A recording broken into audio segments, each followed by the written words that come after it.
Guys, I don't know if I can do this anymore. Will's gone. He's nowhere to be found. I'm alone. Alone in this cruel world. Talk about sports. I won't be able to debate about just football in general with anybody now. I've been gone one day. I can still hear his voice sometimes.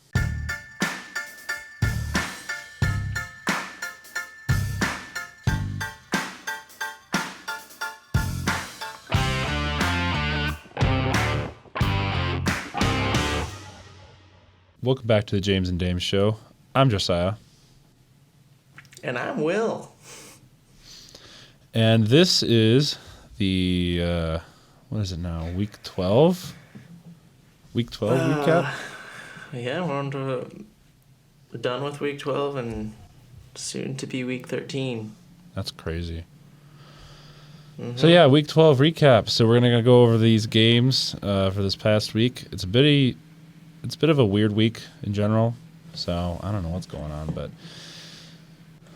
that's for us to discuss and you to listen and debate and probably troll us, you know how things are. Yeah. Let's go away. Yeah. Let's go straight into, let's see here, the Thursday night football game. The first snow game of the year. We finally got it. It was even before Thanksgiving this year, so that's even crazier. Yeah. Very nice. I can't say I'm surprised because it's an AFC North division game, and I feel like if anyone's going to beat the Steelers, it's going to be the Browns, which is just how lovely this division is.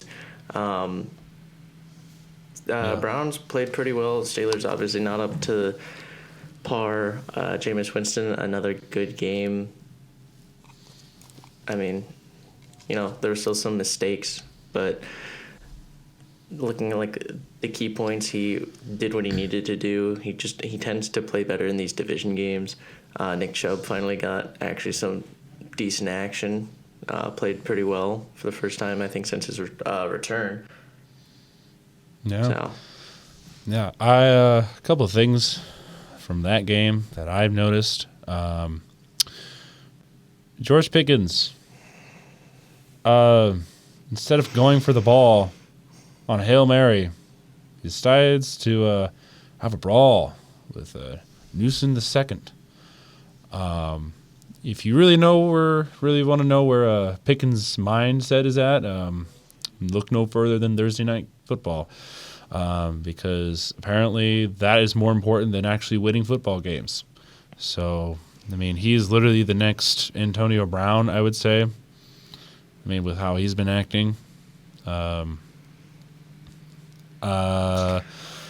Winston with his pregame speech, with his like he feels grateful and blessed to play in the snow game and everything. I think in general his pregame speeches and postgame speeches are pretty funny. Those are pretty good. And then looking at Russell Wilson, he didn't look all too confident. They didn't really come back into the game until like the very end of it. It was pretty decent margin for most of the game, I would say, between the two teams, up until the end, I would say. Yeah, it was the performance from the Steelers. I mean, obviously it's the Steelers. They're not really built to thrive on offense. Yeah. Russell, again, like we've talked about it. I don't think he's really up to par yet with what he's meant to be or supposed to be for them. Mm-hmm. So, kind of just saw a little bit more of that with a struggling Steelers offense again in the division game. Waiting to see. We've seen them kind of blow out some bad teams, but until you go in and start actually playing well against division teams, it's going to bring up some concerns for when you're going up against some of the top teams in the playoffs. So, Indeed. Well, if we got nothing more for that game, try to go on and kind of scan through a couple of these. Vikings and Bears came down to the wire there. Caleb Williams with trying to tie the game, a pretty successful drive. Unfortunate that they lost though, because they basically got sacked about like 3 times towards the end in that first the overtime, their first drive. So it was pretty disappointing. I did see somewhere that the Bears and Commanders, ever since the Fail Mary combined, have both been 1-7. So Yeah.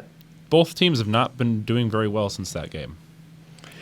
No, it's both teams have been kind of struggling. I mean,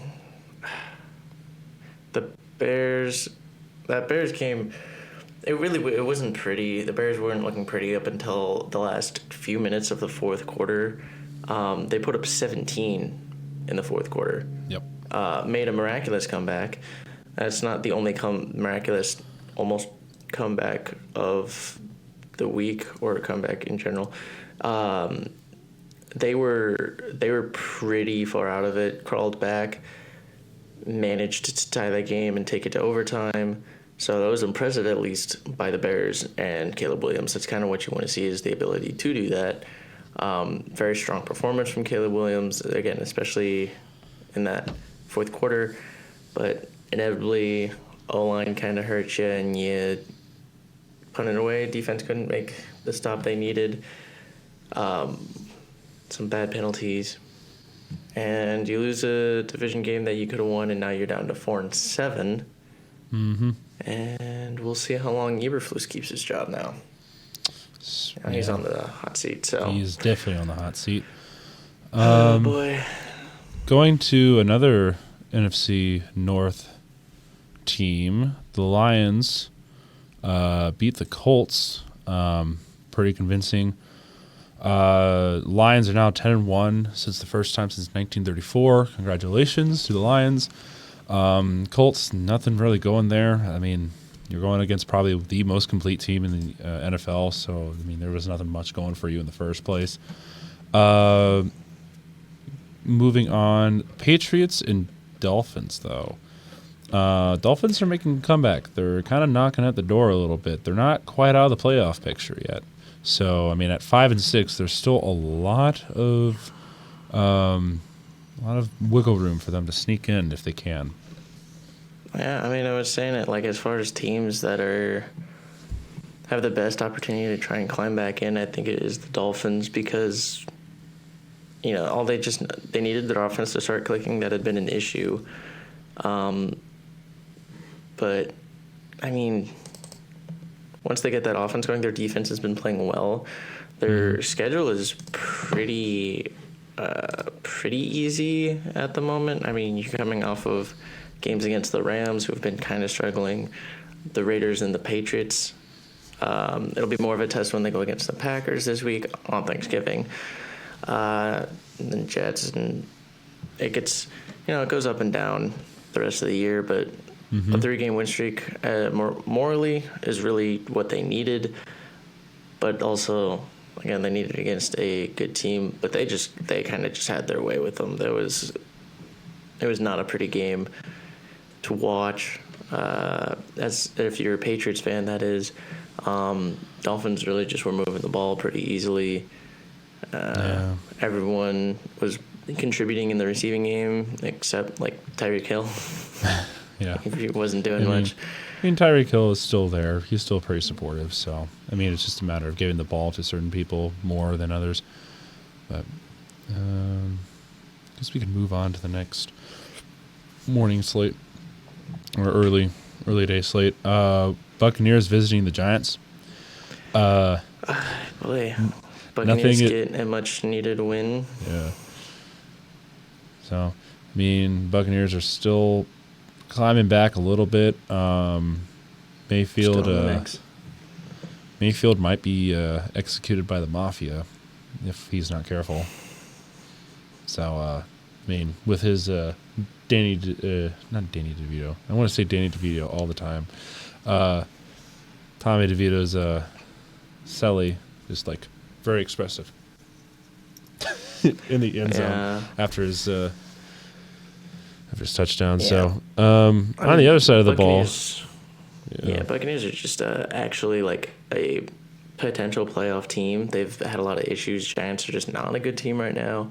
First week without Daniel Jones, and you're just looking at the 0-6 at home for the Giants. It's just Giants bad. are not a good team, and they just don't have a lot to show right now. So Dable, there's a good chance Dable's gone, mostly because I think that team has given up on even giving him a Trying. chance. yeah, So yeah, not that a whole lot to happens. really talk about. So But speaking of Jones, Jones before the game, he went from starting quarterback to fourth string to cornerback to being released in the matter of like 24 hours. I have seen that the Ravens and Vikings are looking to get Daniel Jones for some reason. I don't know how much of that is true, though. Adam Schefter said that they would be considered the favorites. I don't know why. I don't see the need. Ravens, they have backups. They have a young backup and a rookie that they drafted this year, and the Vikings. I mean, maybe Sam Darnold's been hurt off and on, like he's had to come out of games, and you don't really have someone behind him necessarily. I guess Ravens is the thing that really confuses me. That just doesn't make a lot of sense to me. Yeah. I would have thought maybe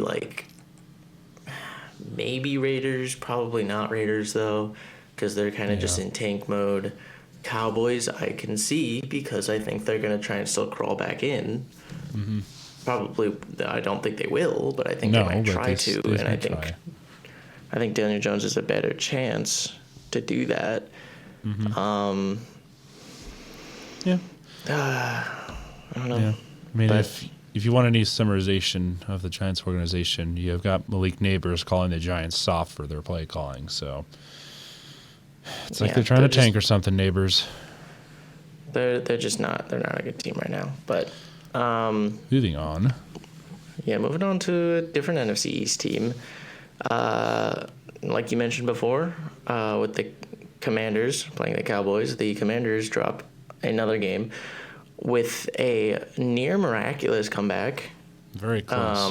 Very close. This one was crazy in the last few minutes. What was it? It was 17-9 with like less than 5 minutes of game clock in the game, I believe. And the final score was 34-26. And the thing that upsets me the most about this is the fact that the Commanders, after the Cowboys were up pretty good, Commanders score a touchdown, get the ball back with under a minute, go down and score a touchdown on one play. And to tie the game, they missed the extra point. Serbert might be running out of town. I mean, he's just coming back from injury. He missed 2 actually extra points on the day. Ooh. So that is not well. Yeah, Commanders, that one hurt, went for an onside kick, returned for a touchdown, which, might I add, with 0 timeouts was the dumbest thing the Cowboys could have done, because that ended up giving the Commanders the ball back, only down 8, when you could have ran out the clock. So I wish it would have bit them in the ass. I wish, but it didn't. Unfortunately not. I mean, you already have Parsons claiming that the season isn't over yet. I think we've counted you guys out for like the last 5 weeks, so we're not too scared yet. We've had him counted out for a while. But, I will give props though. Turpin with his near fumbling of the ball on his return touchdown, and then returning it for 99 yards. That was very impressive. And then you got McLaurin's touchdown for, what was it, 80-something yards, I believe it was. 86 yards. I believe that's what it was. Very, very impressive from both of them. So that kind of made the game even more interesting towards the end. So props to both of them. So, yeah. if we want to move on, I kind of want to talk about this one. So, the almighty Kansas City Chiefs played against the Carolina Panthers and honestly almost lost to them. It was a lot closer than it needed to be, 30-27. Yeah. I will say this, though. Bryce Young didn't do bad that day. He actually kept up with Mahomes for the most part. He actually looked pretty good. He was making some impressive throws and plays throughout that game. So, I mean, as a Panthers fan, that's actually kind of all you're hoping for, other than maybe a chance to do something really funny. But, Yeah. I mean, they're going to have a first-round pick this year, so opportunity to actually get better if you suck, rather than last year where you just kind of screwed. So, Yeah, it happens. All right, and then unless you want to talk about the other games in the morning slate, we can move to the afternoon games. yeah, yeah, we can move on. No, Yeah, I don't know. We can move on. I'll cover them just like very quickly. Titans playing the Texans, upset over the Texans. I mean, it's kind of bound to happen. Houston wasn't playing really well. Broncos beat the Raiders 29-19. So Broncos got their statement win. They are actually 2 games over 500. So the Broncos are making a very interesting push for the playoffs. So very impressive for them. However, for the Raiders, Gardner Minshew is out for the season. So no comment. Daniel Jones. But You got him and Desmond Ritter, I think, or yeah, Ritter. you either pick up Daniel Jones or you go for Desmond Ritter because I don't know which one's better. I guess O'Connell's probably. Yeah, I guess O'Connell's probably back by now, right? I think I so. imagine. I know he had a thumb injury that had him out 4 to 6 weeks earlier in the year. It was either this week or next week he's coming back. I don't remember. Yeah, so But I mean, I guess you're okay, but like, you're also not. You're the Raiders. Not that good. So yeah. Yeah. But let's see here. And then you got 2 more in that window. Yeah, 2 more in this window. So we got the Niners and Packers. Thoughts on that? I picked the Niners because I expected Brock Purdy to play. I did too. And then he was ruled out on, is it Friday? Yep. I believe it was. And so I Yep. was like, well, that's not good. See, I think Will and I are on the same boat where we won't change our picks even after the fact that certain injuries and things happen. So we're kind of set in stone in our predictions because we record on Tuesdays. So anything that happens between Thursday night and Tuesday or Tuesday and Thursday night, it's pretty not pretty good. Yeah, we have ours locked in, or Yeah. we'll lock them in on Tuesdays. So advantage to you guys who can really pick whenever. Yeah. Yeah, this game it was not pretty. I mean, I guess it's good for the Packers because you actually got to beat Shanahan, even though it's McCaffrey didn't play super well either. Like, it was a pretty sloppy game overall for the Niners because they didn't have anything on offense going because Allen couldn't do anything at all. So, but 49ers are 49ers are not in a good spot. No. The Packers just right behind the Vikings still, Bears, like that division. It's very I mean, it's still competitive. competitive. It's competitive top 3. Bears just falling out of it, and we'll see if they can make a push for the playoffs. If maybe they can write something, but they're not. They went from a playoff mixed team to now you're tied with the Cowboys. So Yep, it's not looking too good. it is not. No. However, speaking of the Niners and their division, though, Cardinals and Seahawks, pretty interesting. Seahawks did beat the Cardinals right before the game. Cardinals were actually favored, so my assumption that the Seahawks were going to win that game came to reality because Cardinals never win when they're favored. So it was pretty much a statement win for their Seattle. They've needed that win to at least get a little bit of a division lead. Probably won't last very long, especially if they drop next week. But we'll see about that.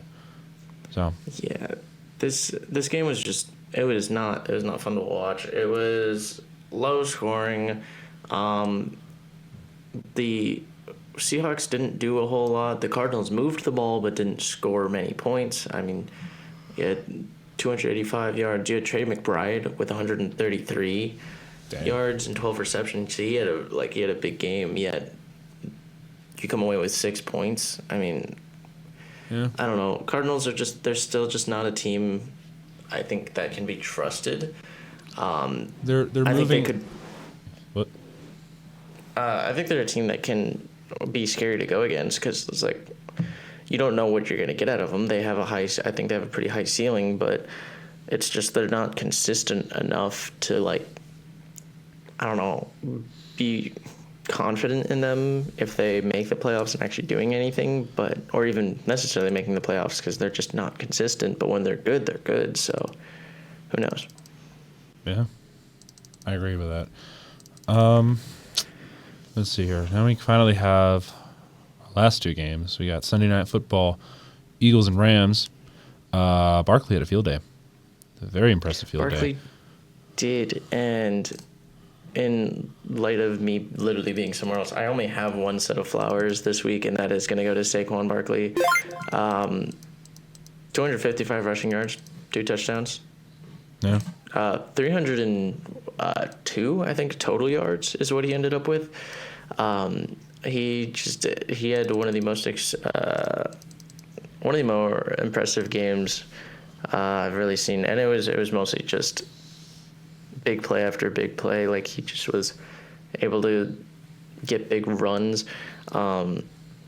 He actually moves up into the top 10 of single game rushing yard record. He is, I believe, ninth now.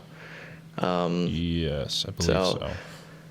Props to him for making some noise and getting at least getting close to touching history. I don't know, depending on how people view it. I mean, he's top 10, but he isn't number 1. So, indeed, this game was close for most of it. Low scoring in the first half, 10-7 or 13-7. Sorry. Yeah.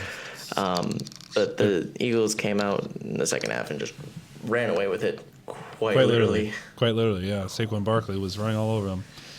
So it just took a matter of time, really. So it was kind of just whatever at that point. But yeah.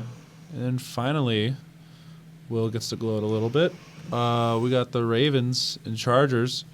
What are your thoughts on that one? Because I know you watched that game. I think the funniest thing from that game was I didn't get to catch all of it because I was driving. But I think the funniest thing out of everything was I checked ESPN and some different sports news, and I saw someone use the term "horrible," and I don't know whether to be proud or offended that they took it. You should trademark that as soon as you came up with it. I know, I should have trademarked it. But yeah, this is, I believe, their third matchup. Yes. And Big bro Ravens, owns little bro. Ravens kind of struggled out of the gate, but they got some big plays. A nice throw and catch to Rashad Bateman. That was 40 yards. Derrick Henry, first game kind of back in form. He was in a little bit of a slump.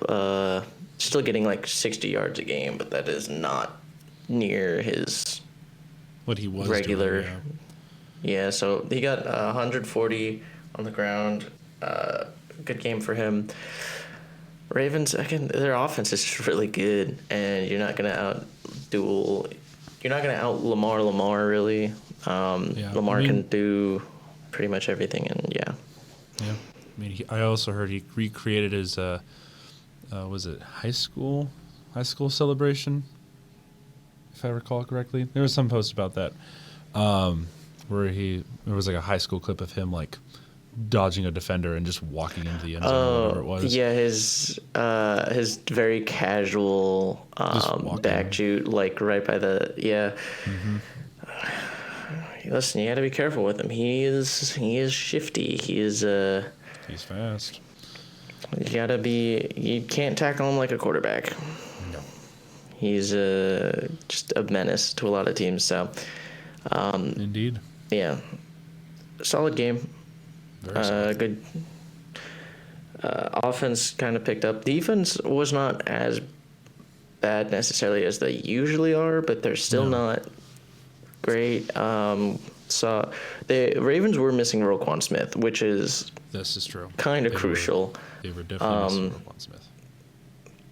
Saw Trey White get some snaps too, so we'll see. He was okay.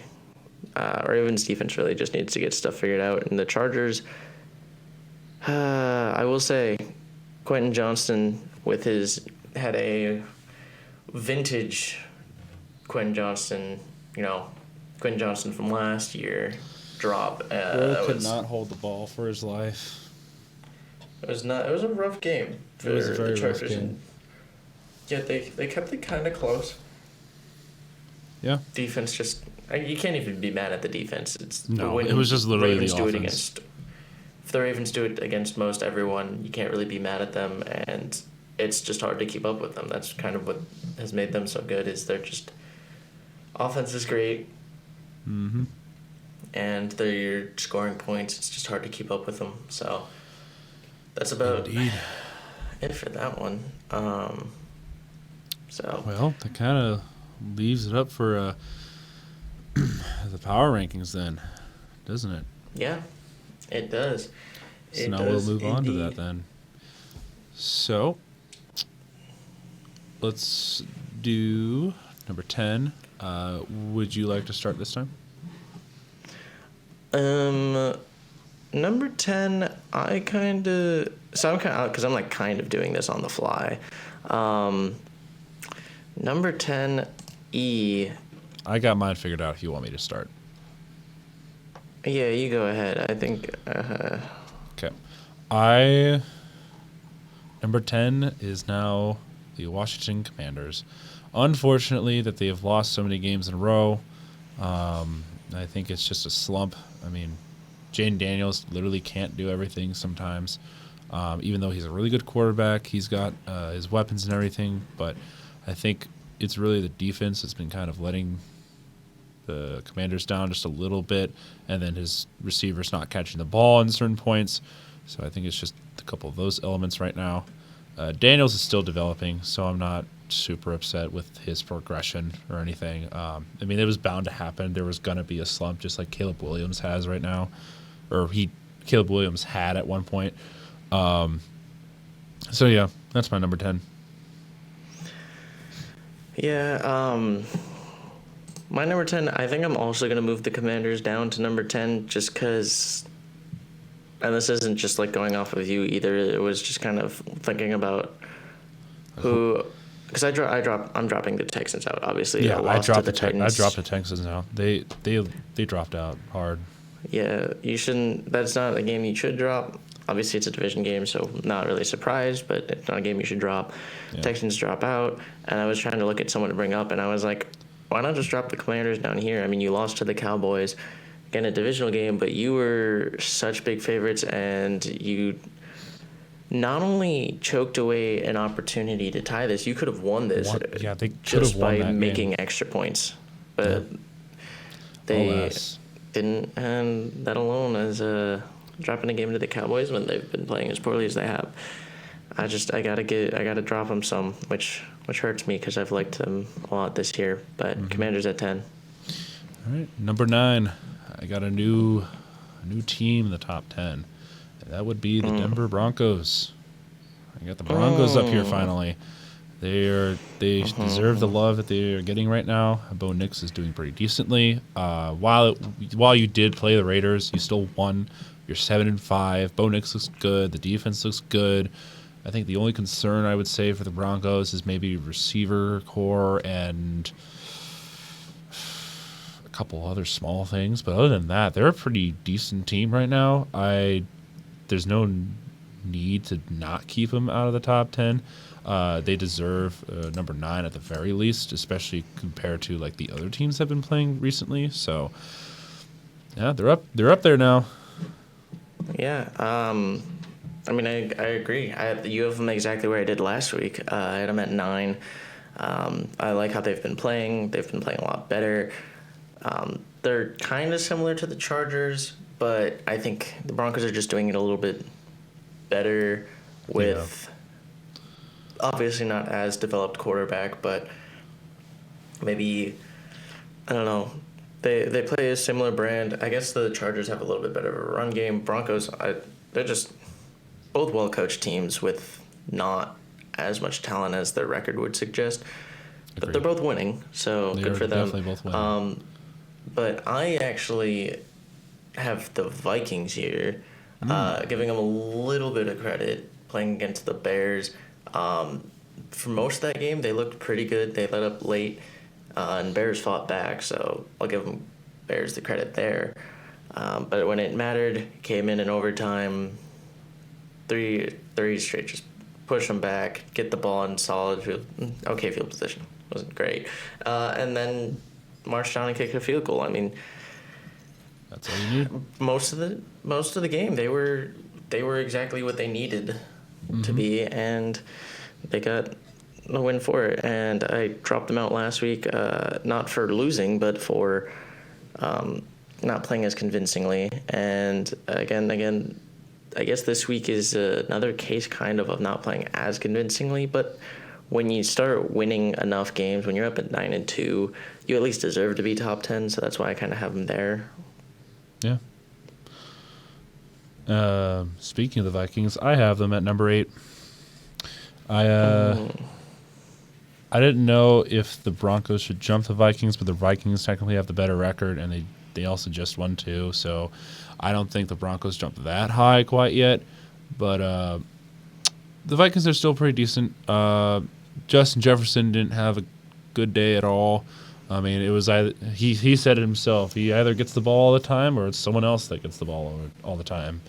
So it was just a matter of who got it. So that was very true. It was actually Jordan Addison who had 162 yards, I believe. He had a very big game. So yeah, that's a very good point. Hawkinson did pretty decently too.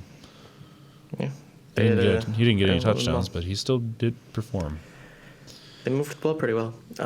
Indeed. I guess on to my number 8, we got a little switcheroo here because I actually have the Broncos here, and that's again because I had the Broncos at 9 last week, and I didn't have the Vikings in, so I already had the Broncos above them. And Broncos handled their division rival a little bit better, even though their division rival is probably worse. Yeah. They handled them better, and I think they get some credit. Where's Again, I don't think as far as talent goes, the Broncos are better, but they kind of look like a better team right now. They're more complete. I will say that. The Broncos definitely look more complete than I think they are. They're playing complete football, I would agree. Yes, they are playing complete But again, football. the talent is kind of what is holding them back, and it still comes through in gameplay a bit. Yeah. But It happens. yeah, But I'm gonna they'll leave it get there. Yeah, they'll get Leave better. it there. All right, there, so- and then number 7. Someone dropped a bit. I got the Pittsburgh Steelers down at number 7 now. Only know reason what? is because there are 3 teams that moved up that deserve to move higher. So Can't wait to actually upset people with some of these. But I will jump onto this because this is number 7, right? Yes. yes, this is number 7. Yeah, I'm also jumping on the same train, putting the Steelers down there, losing to. I mean, again, Browns. AFC North. We're not surprised. I feel like no one should be surprised, but It's just he's how they still gonna lost. drop. It's how they lost that really kind of put them down there, in my opinion. They didn't really do much. Yeah, I mean, And TJ Watt that's- was again, stopped. Yeah, it's classic. It's classic Steelers where they just rely on the defense. and hope the offense can do enough. But I don't know was what not it the is. case. But Jameis and the Browns in division games, they move the ball well. I mean, it's far beyond what they were with Deshaun Watson back there. So Yeah, at and Nick least Chubb was doing well too. yeah. So they had a good game against them. Steelers they're gonna drop because it's not a loss you should be proud of. No.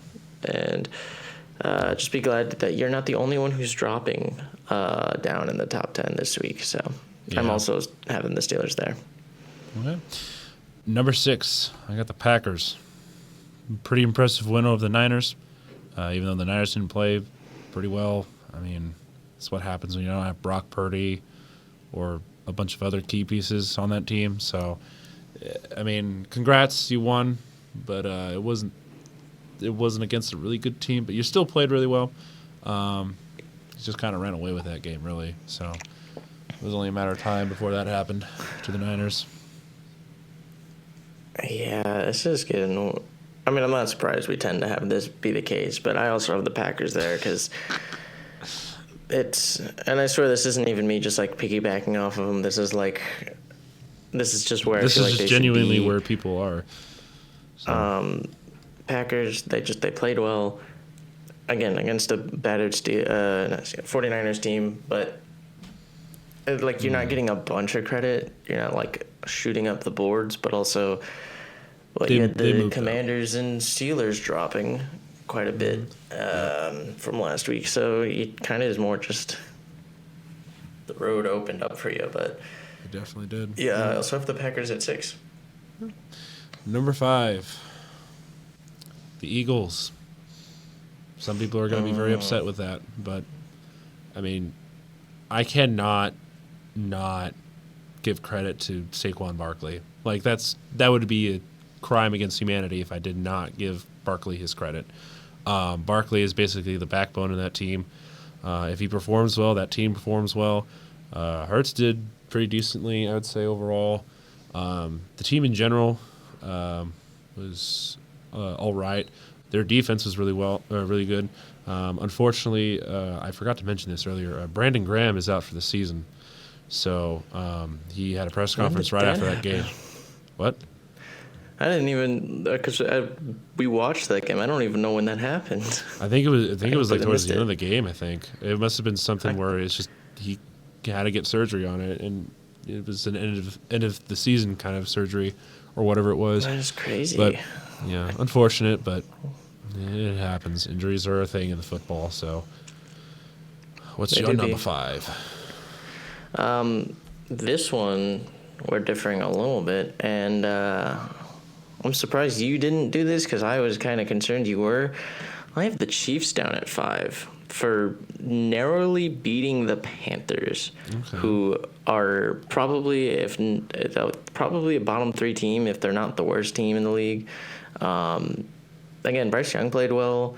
They played pretty well, but come on, Yeah. it wasn't I mean- even, and it wasn't even like, It wasn't like the way they'd garbage been time losing points. before. Well, it also wasn't them losing the way that they have been, or winning the way they have been winning, where it's just low scoring, poor offense, and the defense kind of controls. You allowed 27 points. You had to win off a game winning field goal, and yeah, you still won. But now that you have your loss, you're not getting free credit anymore. So Yeah. I have the Chiefs down at 5 because it's where you Okay. probably should have been a while ago. All right. Number 4, I got the Ravens. Won the Har Bowl. Still pretty good game overall. Jackson still did well. Henry did well. I believe Bateman did pretty well as well. He had a pretty nice catch. Yeah. So- I mean, that's what I kind of expected from that game. I expected a win for the Ravens, so I kept them. I think I moved them up to number 4 too. So, pretty impressive overall. Yeah. Actually, at number 4, I have the Philadelphia Eagles because I think that's pretty interchangeable, honestly. Yeah, their offense, again, outside of Saquon, isn't like where it should be. They didn't have Devonta Smith in this last game, so him being healthy has been kind of an issue. Injuries has been kind of an issue, especially at receiver, but the passing game just has not been working as it should. The run game, obviously, it's just Saquon Barkley, and he's kind of, it's mostly been him. We haven't seen a lot of Jalen Hurts running. I don't know really what's going on. Kellen Moore taking over and trying to work with that, but they've not, outside of the run game, it hasn't been great. Their defense has been great. Yeah, their defense is pretty impressive. So. I don't think they've been talked about enough on defense, at least by us. Yeah, they deserve their props. Their rookie defensive backs are doing really well. Their defensive backs in general are just far improved from where they were last year. And they're kind of putting it together and playing up to what they should be. If they can get, again, that pass game going, they're going to be really scary because they have one of the scariest run games in the league. So they definitely do. So, yeah.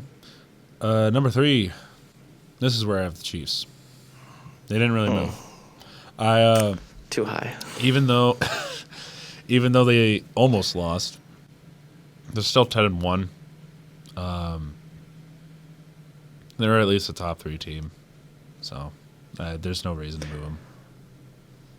Yeah. Again, I don't feel like they've been playing up to top 3, and no, they haven't, but they're still top 3. I don't like them up there, so that's why I dropped them. Number 3, I have the Ravens. I wanted to put them higher, but I know you want to. I'll keep them at 3. Honestly, they were interchangeable with the Eagles. I put them over the Eagles because, one, they've been up here longer. They've been up at the top of the list longer. Yeah. They've been playing kind of in form. The defense still is struggling, but the offense is way more complete, I think, than the Eagles is because it extends beyond the run game. It's not just one-dimensional. And while the Eagles' one-dimensional offense is still very, very good, Ravens, even as if it was just simply a run game, is still very, very good. And then you add on top of that the ability to pass the ball and what Lamar has done in the air this year, I think just puts them a notch above, even though their defense is a step or 2 below the Eagles. Well, probably at least 2. Right. So. Hold on a second.